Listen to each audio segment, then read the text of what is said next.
Ladies and gentlemen, Marijn here for Student Aesthetics at the Amsterdam airport. Today I'm flying out to Cape Town, South Africa, and I'm going here for a charity project. I'll explain later in this video exactly what it is and what we're gonna do, but I'm super excited and at the same time a little bit nervous, like in a good way, because I'm gonna see things that I've never seen before. We are actually going into the slums with this project group and we're gonna hear stories, we're gonna see how these people live, and it's all just gonna be a lot different than obviously what we experience and you guys as well that watch at home on a daily basis. So I think it's gonna give a really good insight and it may just be a very eye-opening trip. So if you're excited, make sure to give this video a thumbs up and let's get started.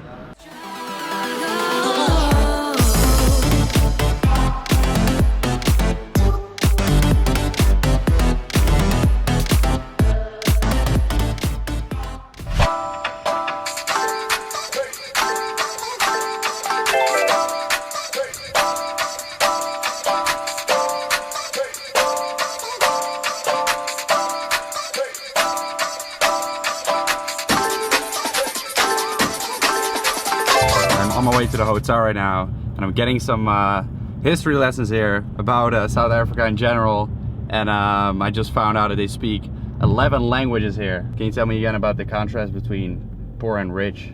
How many people live in the different parts? Well, the Western Cape is over a 400 kilometer square radius, which totals to 16,000 kilometers.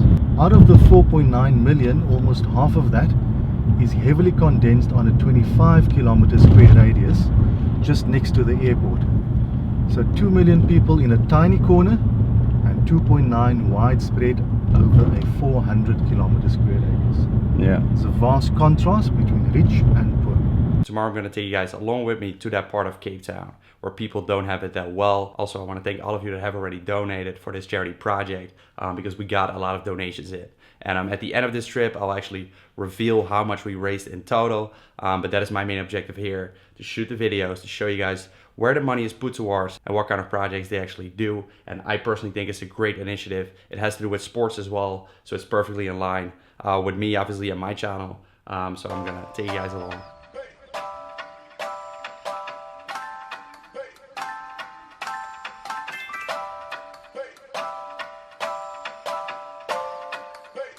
Hello.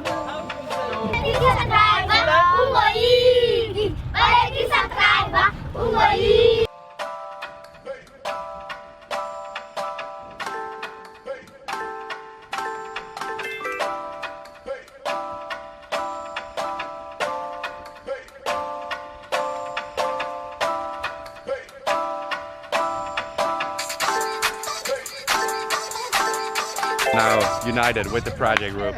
And they are from the Fontes, which is a sports university. Yes. And this is Tim. He contacted me first about this project, and after I heard it, like I was fully down of going here and seeing it in real life as well. Today we're gonna start with the kids we see there. We're gonna do it for 2 hours some swimming lessons to teach them the basics, like how to prepare against water, to make them comfortable about in the water.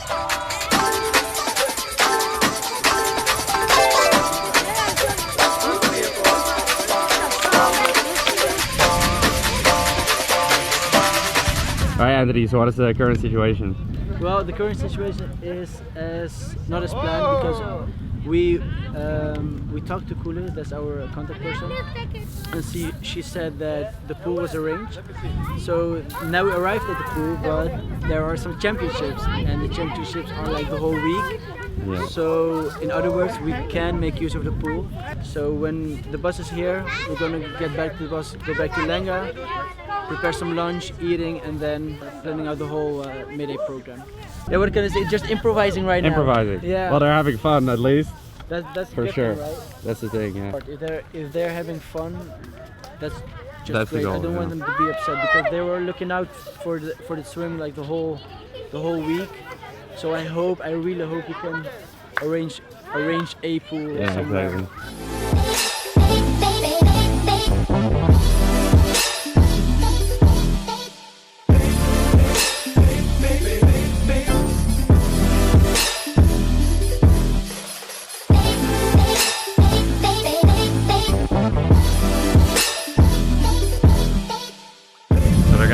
there with the kids now, but on these fields there is glass everywhere, like seriously, and there have been kids that have already been injured by stepping on the glass because a lot of them don't wear shoes, right? So I'm gonna clean up.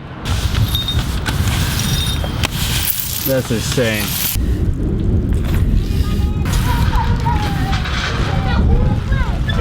Gains.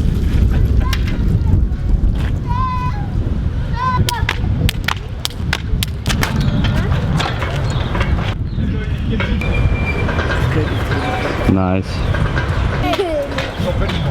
You're my team. You're my team.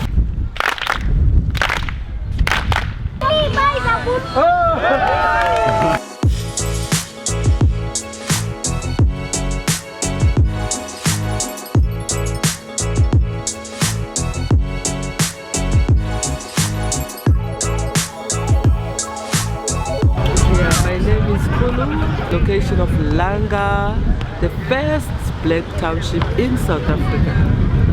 It's a very nice place, it's a very accommodating area, but the problem in the area is the kids need to be protected against everything. Prejudice, they like to intimidate kids, they violate their rights, because most of the kids, they're struggling, they don't have parents. And most of the guardians, some of them, because they don't have money, whatever they have, they buy alcohol. So you find out children are more struggling and are carrying more burden than parents, because parents, they just take whatever amount of alcohol they want. If you take alcohol, you sleep, and then the kids will have to fend for themselves. So that is when I decided, someone has to take one step forward, try to make a difference on these children's lives. Then I said, okay. I took money in my pocket. I went to buy a couple of balls. I said, let's keep these balls, guys. Let's see, take all the anger out on this ball. When our Pontis sports students came in, so we managed to get on board with them. They give them like some few sports. The children now are not involved in gang fights, because their situation is not their destination. They might be living in what they call now, it's a very small and squash, they can't breathe now, but if they persevere, they will pull through. And they will be the strongest of all, because they've been there, they struggle, so they know the struggle. They will be able to face life as life comes. They'll be able to face challenges, and life goes on. And everybody will say, don't tell me this is the child that was like useless, because some people, they like to give children names. This child is naughty, this child is useless, so this child is nothing. So these kids are going to go somewhere, they'll be somewhere in life. Maybe they're going to Netherlands and show you guys that we did it. Hell yeah. Hell 2019, yeah. come 2019 June, we're looking forward to land the plane we land from South Africa to Netherlands. Cheers to that. You are a darling. Thank you. So for the full experience, I'm doing a homestay as well. So this is my new mama for now. I am Busiswa. My name is Marai. Marai, nice to meet you. Please. Great. Very warm welcome.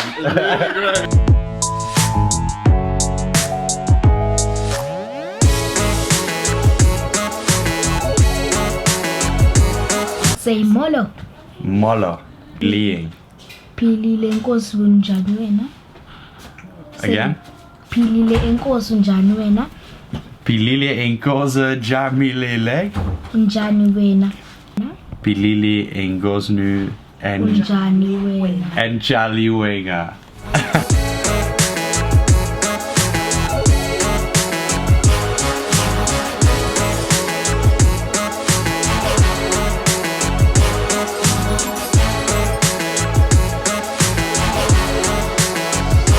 Today's the second try to give swimming class to these kids, and we're at a pretty epic location. This is Sea Point in Cape Town. Looks really cool, so I'm sure today is gonna work out.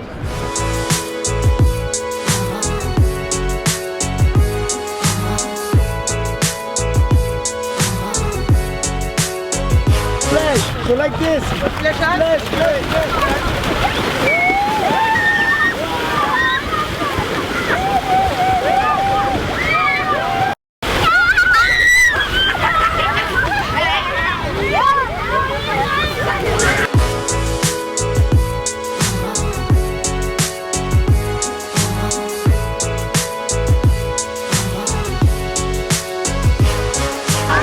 can see this is clearly a different part of Cape Town compared to where all these kids live. So I think it's super cool that this organization is able to bring them to this place. And they're obviously all having a great time, they're laughing, and at the same time they're learning how to swim, which is obviously a crucial part. Now at a different location, gonna take a look at how the other group is doing, because they're here with two separate groups.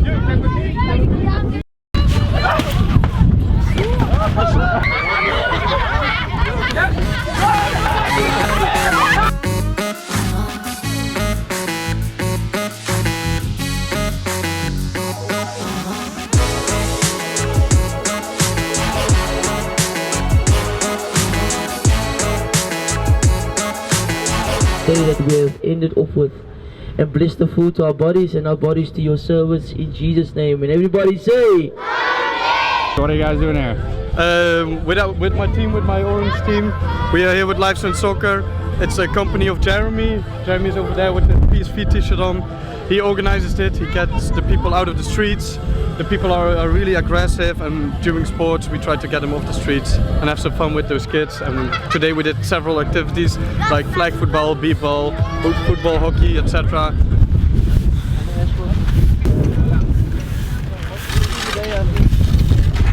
This is a tennis field, but we're gonna rebuild it into an astroturf. So we're just gonna sweep up some dirt and then we're gonna do some other work. Yeah, because the field is not usable anymore. No, nobody uses this field. So Lifestone thought, with Fontes of course, that we're gonna use this and turn it into something that people can use every day. So it's Nice. cool. Cool.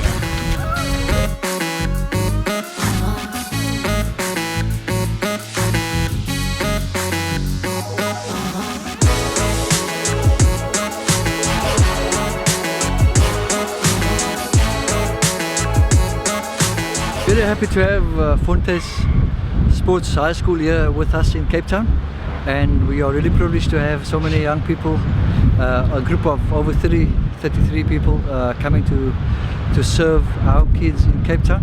We are privileged because many of our schools are under-resourced, underprivileged, and the kind of work that we are doing at all of our schools, you know, providing sports facilities, providing coaches, providing people who care about other people. I think those are important things that we need in life, because people need people, and the world can only be a better place if people respect others, work alongside each other, and just contribute to the well-being of others. And by contributing to the well-being of others, we also contribute to our own well-being. Exactly. All Yeah, right, it was nice thanks. to meet you, man. Thanks so much. So I spent the last few days there with the project group, and overall it was just an amazing experience. When I arrived already, I went into the bus to pick up the kids, and it was just cool to see. They came into the bus, they directly started singing songs, just spreading happy vibes, and it was just cool to see how happy they were, because many of these kids have never left their township, so it was the first time in their life that, you know, they actually went to do something like an activity, go swimming and all that stuff. So it was just nice to see how much they appreciated those little things. Now for full experience, I also stayed with a host family, and that was kind of interesting as well, because for example, did not have a shower there, so I had to, you know, wash myself. The mom, little bucket of water, she threw in the bathtub. Those are all obviously things that normally at home you're not used to. You're used to normally take a shower. It's stuff you don't really think about. But then when you're here, you actually, you know, you think everything through, and how privileged you are to have these things at home. And I also think that many people always, you know, complain about a lot of small things that don't actually matter. And you know, here in this place, everyone just seems so appreciative and so nice, and just so aware of what they actually have, right? Just appreciate it for the little things. And that is something that really does inspire me. So for me, as I expected in the beginning of this trip, it was definitely an eye-opening experience. I'm a person who often thinks about life and is appreciated for things, but this trip really made me realize how lucky I am, and you probably as well, of, you know, the place that you grew up in. With that said, I really want to thank Global Exploration, a charity organization, and the Fontes Eindhoven Sports University, and all the students that went with this project group. I also want to thank you guys at home, obviously, because we've raised this money together that will be put towards this project. How much it is in total, I will actually share once I get back from Cape Town and I'm back at home in the Netherlands. So if you haven't donated yet, and after this video you think, hey, I want to donate as well, then the link will be in the description box down below. You'll receive a training program as well, male and female. I believe if you want to make a difference, you got to do it together. So that's what we're doing here, and I really appreciate that I'm able to do that as a person and as a social influencer. So I want to, you know, use that power to spread that into the world. So I hope you guys want to join me in that journey. And with that said, I'm going to wrap this up. Much love, peace out, catch you in the next one. Say cheese! See you next time. Come next time.